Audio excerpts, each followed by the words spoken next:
Kagabi pa ako nag-iisip, bakit dito sa bayan ng Kalumpit pwede palang mangyari? Alam mo, pwede po palang mangyari yung ganito. Lampas-lampasan lang po ang Kalumpit. Dati hindi pinupuntahan.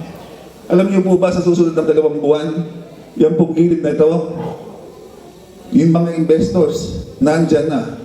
Investor friendly na po ang bayang Kalumpit. Sumisikat na. Eh bakit po ba? Kasi dahil daw po merong isang ina na talaga naman pong nag-iikayat sa ating pong mga investors. At mananatiling ina ng bayang Kalumpit.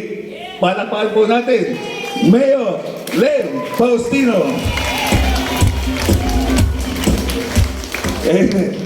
Mahusay ang ina, may mahusay na ama. At magiging ama namin muli bilang presiding officer ng Bayang Kalumpit. Palakpakan natin, Vice Mayor Doc Sar Candelaria.